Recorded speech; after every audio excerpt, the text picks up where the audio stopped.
In 1192, one of the most powerful men in the Crusader states, Conrad of Montferrat, was walking through the streets of Tyre. Two men approached him, dressed as monks. Before anyone could react, they stabbed him in broad daylight, in public, in front of witnesses. They didn't run. They didn't hide. They stood there and let themselves be caught, because the goal was never to escape. The goal was for everyone watching to understand exactly who had sent them. That is the calling card of the assassins. Not stealth in the shadows.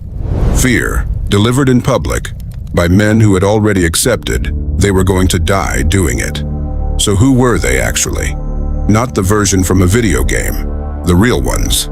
It starts in 1090, in the mountains of northern Persia, with a man named Hassan-i-Sabbah.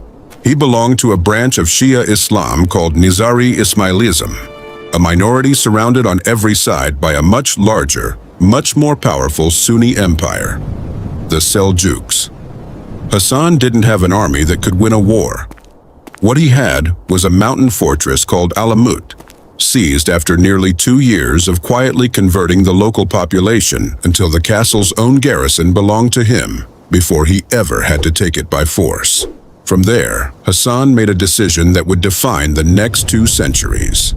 If you can't beat an empire with soldiers, you don't fight the empire.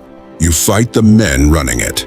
He built a small, ferociously loyal group of operatives called the Fedayeen, meaning those who sacrifice themselves. Their job wasn't to win battles. It was to get close, one-on-one, to a vizier, a general, a caliph, a crusader lord, and end them, usually with a dagger, usually in a crowd, and usually without any real plan to survive. That's what made it terrifying. You can defend against an army. You can put up walls, hire guards, station soldiers on every road.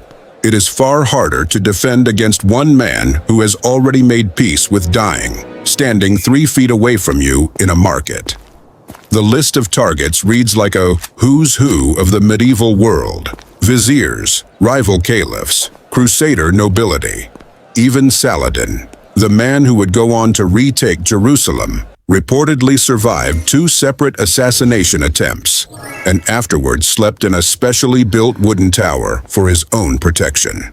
When the most feared military commander in the region starts sleeping in a tower out of fear of a group that couldn't field an army, you understand exactly how effective this strategy was. Here's where the legend gets even stranger. Leading a later branch of the order in Syria was a man called Rashid ad-Din Sinan, remembered by Crusader chroniclers as the Old Man of the Mountain. Stories spread, some almost certainly exaggerated, that his followers were so completely devoted to him that he could order one of them to leap from the castle walls to their death, and they would do it without hesitation, simply to prove their loyalty. Whether that story is true or propaganda barely matters. Either way, it worked. Kings started negotiating with a group that had almost no territory and almost no soldiers, because the alternative was wondering if the next servant who brought them dinner was one of Hassan's men.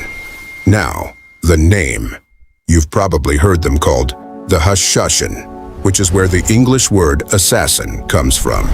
For centuries, the popular story was that Hassan drugged his followers with hashish to convince them paradise awaited, making them fearless killers.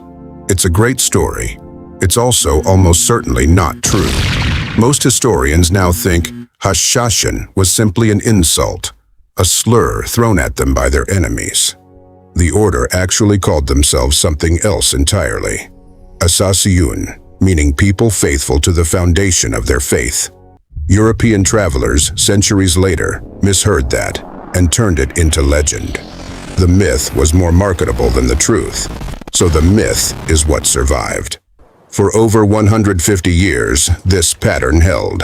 Assassinations, fear, fortresses that were nearly impossible to besiege because Hassan's engineers built them with hidden water systems designed to survive years under siege if necessary. Sultans who wanted this problem gone simply couldn't reach it. You cannot conquer an idea, and for a long time, that's essentially what the order had become. What finally ended It wasn't a rival caliph or a Crusader army. It was the Mongols. In 1256, Mongol forces under Hulagu Khan finally reached Alamut itself, and unlike everyone before them, they didn't stop. Fortress after fortress fell. Alamut was captured, and even after a brief recapture, it fell again for good. By 1275, nearly 2 centuries of engineered terror, built on discipline and fear rather than numbers, ended the way most unstoppable things eventually do. Overwhelmed by something even less willing to stop. But here's the part almost nobody talks about. Rumors persisted for decades that some of the order had survived, scattered into the mountains, waiting. And in a strange way, they were right. To wait. The Nizari Ismaili community the assassins belonged to didn't vanish. It survived the fall of Alamut and exists today, spread across dozens of countries, now known for education and community development rather than daggers in crowded streets. So the next time you hear the word assassin, remember it didn't start as a job title.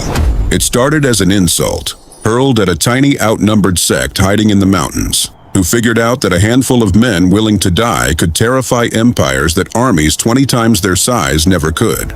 They never needed to win a war. They just needed everyone to be afraid to start one.